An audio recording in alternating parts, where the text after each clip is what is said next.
33 कोटि देवताओं का क्रम उठाकर देखिए, सारे देवताओं की मूर्ति का क्रम है, शंकर भगवान के मूर्ति का क्रम नहीं, शंकर भगवान के शिवलिंग का क्रम।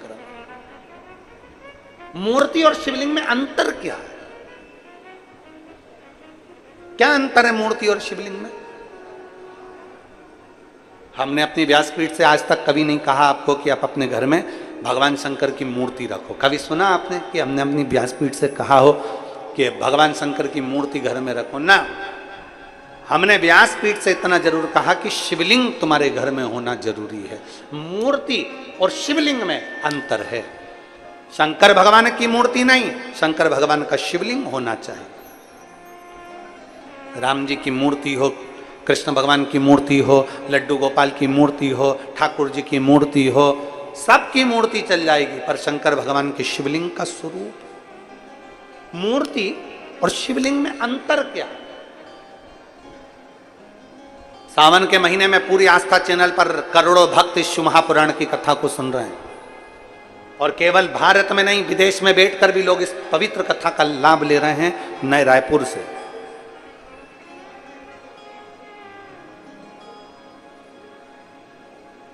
गनौत की इस पवित्र भूमि से करोड़ों शिव भक्त आस्था चैनल के माध्यम से, फेसबुक, यूट्यूब के माध्यम से कथा सुन रहे हैं। आज की कथा में आप स्मरण करिएगा कि मूर्ति और शिवलिंग में जमीन और आसमान का अंतर है। 33 कोटि देवताओं की मूर्ति होती है, पर शंकर भगवान का मूर्ति नहीं, शिवलिंग होता है। कारण मूर्ति केवल एक की होगी, केवल एक मूर्ति, केवल एक की।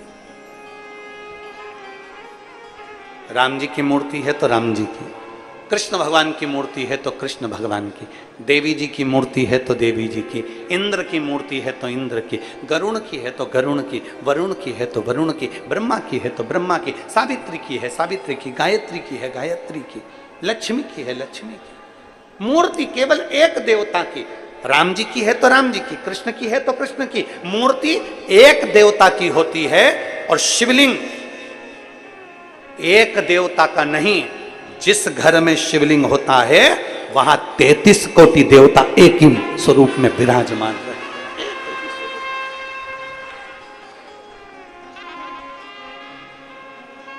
मूर्ति में और शिवलिंग में अंतर है, बहुत जमीन और आसमान का अंतर है। आप लोग बहुत दूर दूर से आए हो कथा सुनने के लिए, और वहां से यहां तक आने में तुम्हारा ऑटो का भी कम से कम 100-200 रुपए 500 रुपए खर्च हुआ होगा। 100 रुपए तो खर्च हुआ ही होगा। बोलो तो सही है कि गलत हुआ ना?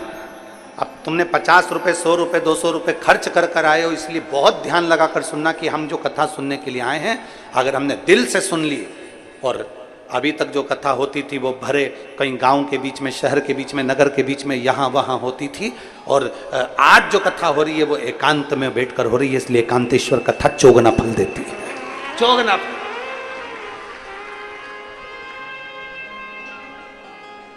मूर्ति में और शिवलिंग में जमीन आसमान का अंतर। राम जी की मूर्ति का दर्शन करोगे तो वह राम जी की मूर्ति कहलाएगी। भगवान कृष्ण की मूर्ति का दर्शन करोगे तो कृष्ण भगवान की मूर्ति ही कहलाएगी। देवी जी की मूर्ति का दर्शन करोगे तो देवी की मूर्ति ही कहलाएगी। ब्रह्मा जी की मूर्ति का दर्शन करोगे तो वो ब्रह्मा जी की मूर्ति ही कहलाएगी। कार्तिक स्वामी की मूर्ति का दर्शन करोगे कार्तिक स्वामी कहलाएंगे। गणेश जी की मूर्ति का दर्शन करोगे तो वो गणेश जी महाराज कहलाएंगे। केवल एक शंकर भगवान की कोई मूर्ति नहीं, शंकर भगवान का केवल एक लिंग स्वरूप है। शंकर भगवान का एक प्रतिबिंब, एक प्रतीक शिवलिंग के रूप में है। इसलिए अंदाजा लगाकर रखना कि मूर्ति में एक देवता होते हैं और शिवलिंग के अंदर 33 कोटि देवता विराजमान होते हैं, सारे देवता। वो एक लाइन आप लोग गुनगुनाते हो, सारे देवता, सारे। एक लाइन आपके स्मरण में रहती है, सारे तीरथ धाम आपके चरणों में, हे भोलेनाथ प्रणाम आपके चरणों में। फिर से एक बार सब बोलिए, सारे तीरथ धाम आपके चरणों में। हे भोलेनाथ प्रणाम आपके चरणों में। सब कुछ है, सारे तीर्थ शिव में बसे हुए हैं, सारे तीर्थ,